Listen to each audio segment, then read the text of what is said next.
Okay, welcome back. So we just crowned the Jake Nelson Airline of the Month. What's the next news story we're going to talk about, Jake? Well, so on the subject of Qantas, and we didn't get to Jetstar's figures, but they were fairly decent, by the way. 72.1% on-time arrivals, 70.3% on-time departures, 1.7% cancellations, if you were wondering. Stickler for accuracy, aren't you? Or a stickler, for completeness. Exactly. So we spoke a little while ago when I think Bridget McKenzie floated the idea. Senator Bridget McKenzie, the opposition transport spokesperson, she floated the idea that the government should have the power to force Qantas to sell off Jetstar in order to boost competition.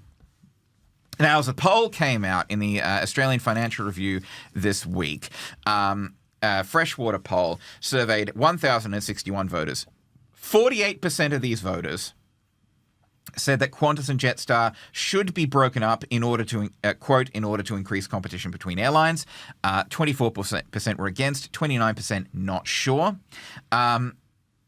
The poll found 80% of people believed airfares were too expensive and the government needs to do more to ensure consumers are getting a fair price. 76% said that there should be more competition in the aviation sector. Now, there is a silver lining here for Qantas, if only a thin one. Qantas is trusted narrowly over other non-Australian airlines, he says in air quotes that the people listening on Spotify can't hear, by 43% to 39%. The problem with this, and I think this is a good story, that's why we ran it. But to an extent, these surveys, they're slightly ridiculous because what they've done is they've said to the 1,000 people, should they break up Qantas and Jetstar in order to increase competition between airlines? Everyone's going to say yes to that. Everyone will go, of course we want more competition. Well, I mean, competition's a good thing. Well, more than a little more over half of people did not say that. Again, 24% said no. Yeah. 29% said I'm not sure. Yeah. So there's still a bit of uncertainty there. Like, yes, almost half of the people surveyed said yes, Qantas and Jetstar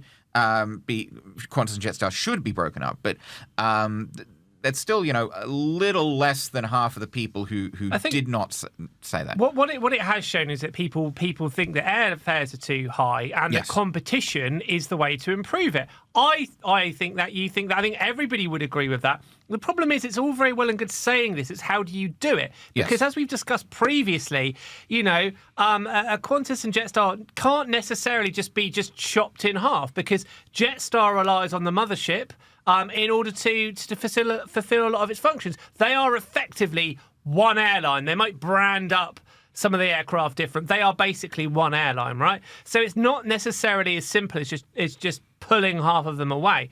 And then again, I don't even know how that would work. Surely that even if the government was somehow able to do this, Qantas would fight tooth and nail to stop them. So that's the issue there.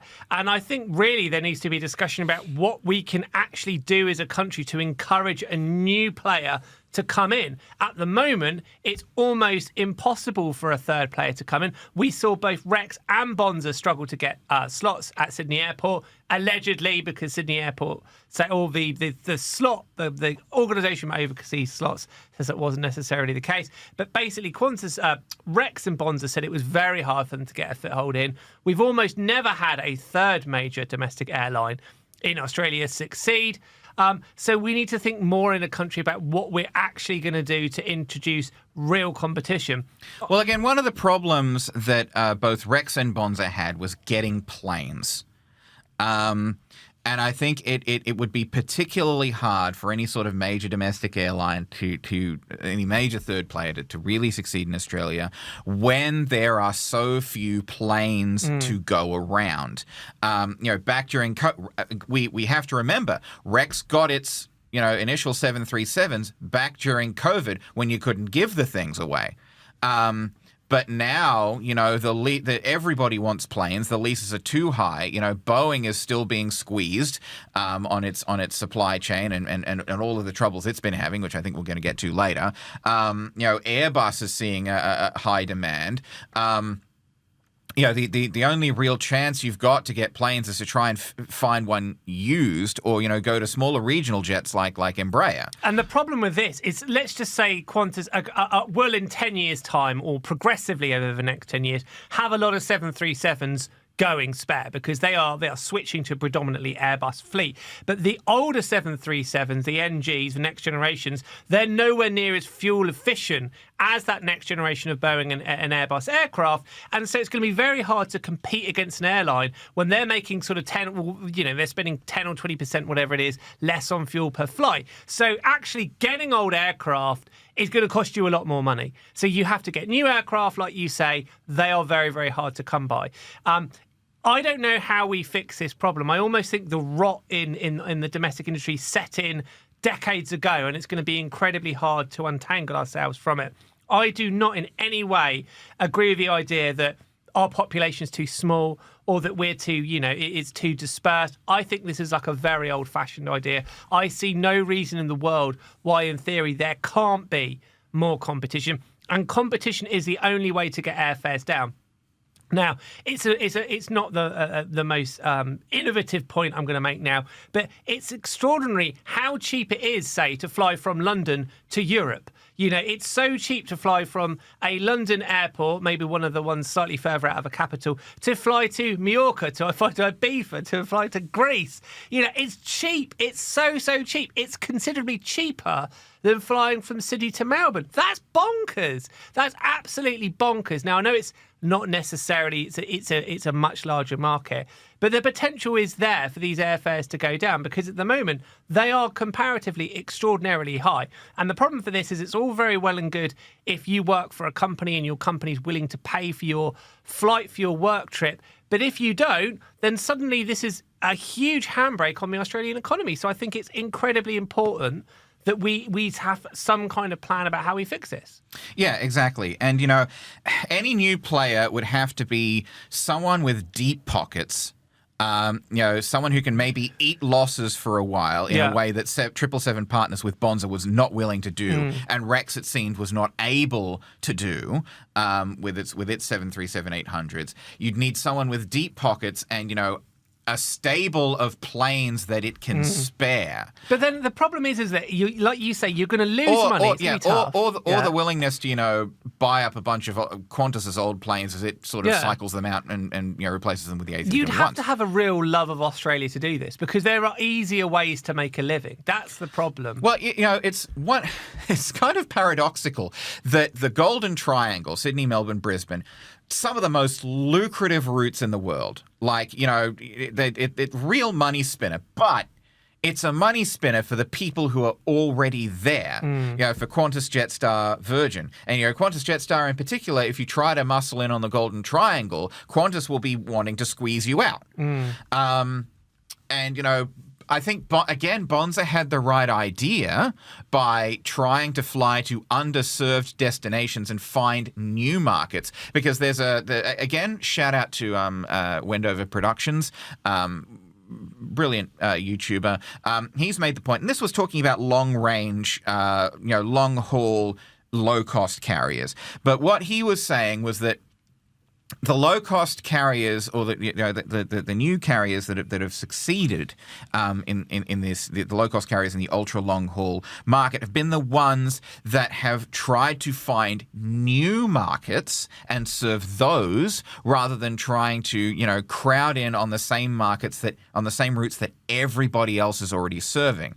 So I think Bonza, and we saw that Bonza was seeing some success with its model of flying to destinations that nobody thought to fly to. Its planes were too big for some of those routes, and it did not have enough planes, and it was being funded by people with perhaps, again, not its best interests at heart. But we saw that the Bonza model was working a bit. The problem is that if the Bonza model had have worked, so let's just say they had a backer that was willing to stick with it for longer, that they had maybe smaller aircraft, there was nothing but stopping Bonza building their kind of network of these lesser served routes, and then having a base to take on Qantas and Virgin in the future once you've got established. That's almost like Sydney to Avalon would have been easier than Sydney to Melbourne, or Western Sydney to Avalon if it had survived into 2026. Because Avalon is Avalon's basically got only one airline serving it now, and that's Jetstar. So, Avalon is saying, the CEO of Avalon earlier this year when we interviewed him, he said, we've got space. We've got so much space. Come in and fill your boots. This is a great place for a low-cost carrier. Western Sydney Airport is going to be 24 hours. It's going to be a lot more capacity than Sydney Airport. And so, and Western Sydney also a good market for low-cost carriers. Just based on demographically and the socioeconomic sort of factors, Western Sydney, people would appreciate a low cost carrier coming in.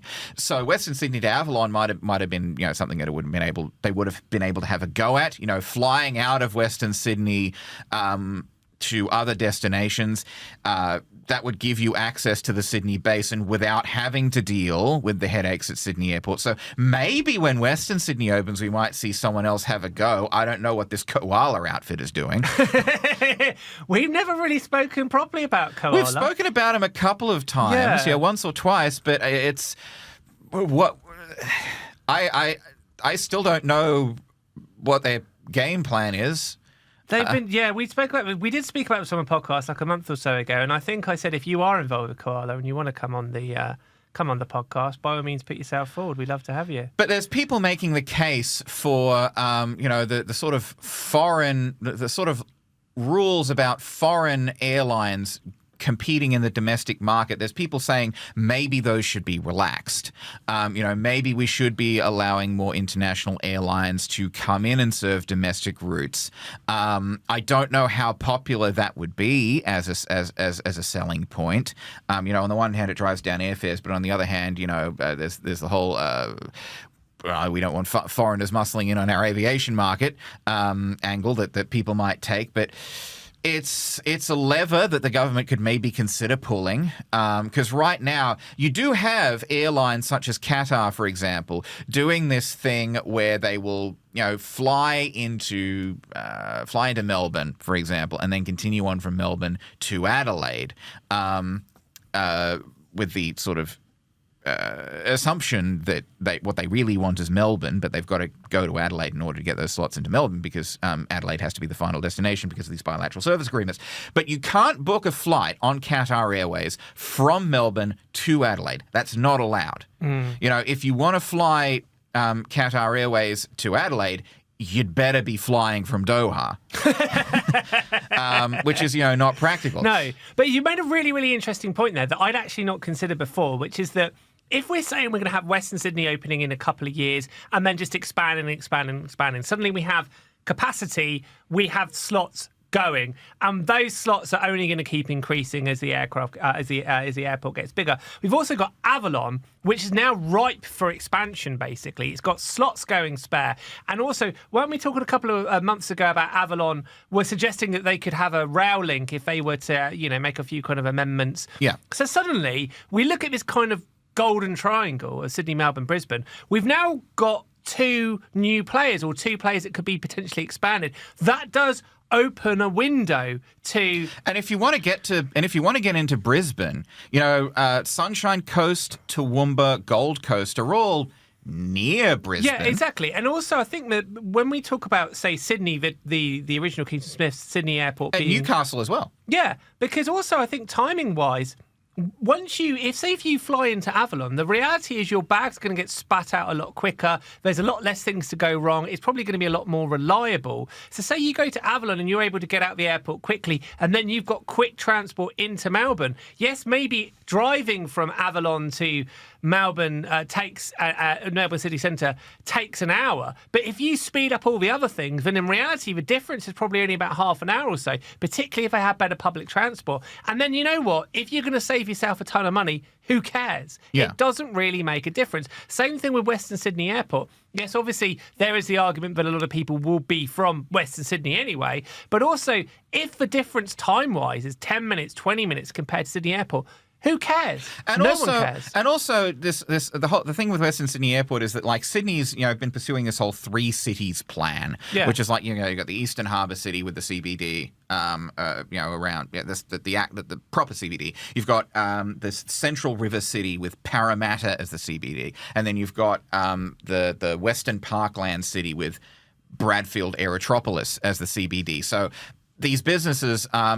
You might find it more convenient to fly into Western Sydney if the place you're going to is Bradfield Aerotropolis or Parramatta. So what we've kind of concluded on here, that the secret to saving domestic aviation is more airports, better airports. That's what we need. Well, monopoly airports have been a talking point for a while. It's good that we are getting more airports. By the way, just as an aside, another airline that is doing this, another foreign airline that's doing this,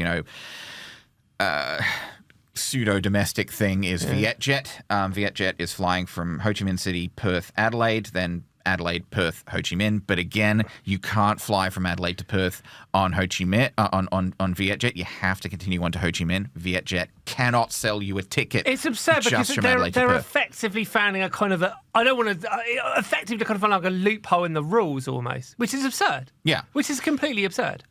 Yeah, well, it's something that we talked about last year, I think, when this whole kerfuffle about Qatar Airways was at its peak. This whole this accusation that they were essentially flying nearly empty planes from Melbourne to Adelaide, just to get into just to get into Melbourne, or a few years back, flying Doha, Sydney, Canberra, mainly to get into Sydney, because you can buy a plane ticket from Doha to Sydney on the route to Canberra, or Doha to Melbourne on the route to Adelaide, and just get off before it continues on to Adelaide. That's the thing you can do. I think we've spoken about this one too long. Yeah, we have. That's what I was thinking about. We're just talking nonsense now. Right, let's go for one more break. When have we stopped talking nonsense? Never. It's just drivel. But don't say that out loud because we're doing quite well in terms of I think it just did.